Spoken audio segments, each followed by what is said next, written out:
চাঁদা নিলে পুরস্কার, ধরা পড়লে বহিষ্কার, ভাইরাল হলে গ্রেফতার। কি ভেবেছেন বাংলাদেশের মানুষ বোকা? আজকে আমাদেরকে জিম্মি করে ফেলছে। দল এই খুনের দায় দায়িত্ব গ্রহণ করবে না। আমি স্পষ্ট ভাষায় বলতে চাই, এই খুনের দায় দায়িত্ব তারেক জিয়াকে গ্রহণ করতে হবে। এই খুনের দায় দায়িত্ব মির্জা ফখরুলকে গ্রহণ করতে হবে। এই খুনের দায় দায়িত্ব বিএনপিকে গ্রহণ করতে হবে। এই খুনের দায় দায়িত্ব প্রত্যেক প্রশাসনকে গ্রহণ করতে হবে। দুঃখিত, লজ্জিত, সবার বিবেক মরে গেছে। বাংলাদেশের বিবেক বলতে কিচ্ছু নাই। বুধবার এই ঘটনা ঘটছে, কোন সাংবাদিক এই ঘটনা প্রকাশ করতে পারে নাই, অথচ সবার মাঝে এই ঘটনা ঘটেছিল। আমি ঘুমাতে পারি নাই। ওই দৃশ্য দেখ, আল্লাহর কসম, আমি শুধু ওই দৃশ্যই আমার চোখের সামনে ভাসছিল। আমি বিশ্বাস করতে পারি নাই মানুষ শুধু জালেম কিভাবে হয়, এত অত্যাচার কিভাবে হয়। জালেমের গোষ্ঠী, খুনির গোষ্ঠী। শোনো, এক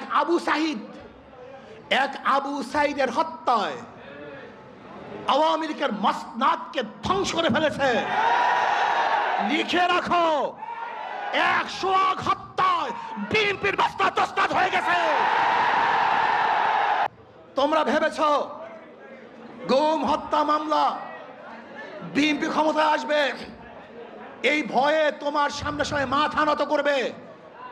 শিয়াল মাথা নত করতে পারে, ইঁদুর তোমার সামনে মাথা নত করতে পারে, লুভিরা তোমার সামনে মাথা নত করতে পারে, দুর্নীতিবাজরা তোমার পায়ের মধ্যে তৈল মাধ্যম করতে পারে। অবৈধ ক্ষমতা যারা স্বপ্ন দেখে তারা তোমার সামনে গিয়ে মাথা নত করতে পারে, কিন্তু বাঘ তোমার সামনে মাথা নত করবে না। সিংহ তোমার সামনে দুর্বল হবে না। আদর্শবান ব্যক্তিরা তোমাকে কোনো অবস্থাতেই পছন্দ করবে না। ভাইয়েরা আমার, আমি মানুষের বিবেক দেখছি। এই ঘটনা ঘটাবার পরেও বিবেকবান মানুষ যারা নিজেদেরকে শিক্ষিত দাবি করে, ওরা কিভাবে বিএনপি আওয়ামী লীগ করে আমার বুঝে আসে না। ওরা শিক্ষিত নয়, ওরা জ্ঞান পাপী। জ্ঞান পাপী ছাড়া এই দুর্নীতিবাজ, ধর্ষক, খুনিদের সাথে কোনো মানুষের সম্পর্ক থাকতে পারে না। আমি মনে করি এই আওয়ামী লীগ বিএনপি যারা করে তারা সবাই ধর্ষকের সমর্থক, খুনের সমর্থক, চাঁদার সমর্থক, দখলদারি সমর্থক। কোন ভদ্র মানুষ যাদের মধ্যে ভদ্রতা আছে, আদর্শবান যারা আদর্শ লালন করে, যারা জাতিকে মুক্তি দিতে চায়, এই বাংলাদেশকে গোটা দুনিয়ার সামনে উঁচু করতে চায়, তারা কোনো অবস্থাতে আওয়ামী লীগ বিএনপি করতে পারে না। আজকে আমরা বিবেক হারা হয়ে গেছি। যারা সাংবাদিক তারা বিবেক হারা, যারা বুদ্ধিজীবী বিবেক হারা, যারা প্রশাসক বিবেক হারা। এই বাংলাদেশকে নতুন ভাবে করতে হবে, মানুষকে আদর্শবান করতে হবে। আমাদের উপায় নেই, পচে গেছি আমরা দুর্গন্ধযুক্ত, আমরা নষ্ট। এদের সাথে যারা মিলবে তারা দুর্গন্ধযুক্ত হয়ে যাবে। এটা সংক্রম ব্যাধি হয়ে গেছে। এই দলগুলির মধ্যে যারা থাকে, যারা আসছে, একজন ভালো আদর্শ নিয়ে বের হতে পারে নাই। আমার যুবক বন্ধুকে বলবো, আদর্শবান হও, নীতিবান হও। এই দেশকে বিনির্মাণ করতে হবে, এই দেশকে গড়তে হবে, মানুষকে আশ্রয় দিতে হবে, জুলুম মুক্ত দেশ করতে হবে, চাঁদা মুক্ত দেশ করতে হবে, সন্ত্রাস মুক্ত দেশ চাই।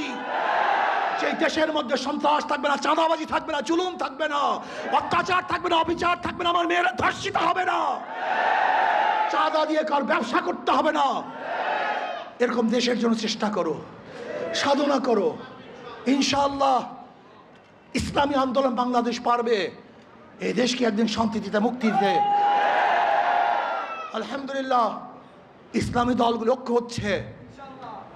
আশা করি ইনশাআল্লাহ যদি ইসলামের নামে একটা বাক্স আমরা দিতে পারি, তাহলে বেঈমানরা বুঝবে, খুনিরা বুঝবে, ধর্ষকরা বুঝবে, চাঁদাবাজরা বুঝবে কত ধানে কত চাল। বারবার ঘুঘু তুমি খেয়ে যাও ধান, এবার ঘুঘু তোমার যাবে যে প্রাণ। বারবার বাংলাদেশের মানুষকে ধোঁকা দিয়েছ, ৯-৬ বুঝিয়ে ভোট গ্রহণ করেছ। এবার বাংলাদেশ মানুষ সচেতন হয়েছে, কোন চাঁদাবাজদেরকে আর মানুষ ভোট দিবে না। যারা বিগত দিনে দুর্নীতিতে 5 বার চ্যাম্পিয়নশিপ লাভ করেছে, যারা অবৈধ নির্বাচন উপহার দিয়েছে, যারা চাঁদাবাজি করার কারণে দেশ থেকে মানুষ বিতাড়িত করেছে, দ্বিতীয়বার তাদেরকে মানুষ আর ভোট দিবে না ইনশাআল্লাহ। চাঁদাবাজের বিরুদ্ধে ঐক্য হবে তো ইনশাআল্লাহ। চাঁদাবাজের বিরুদ্ধে সবাই ঐক্য আসিতে ইনশাআল্লাহ।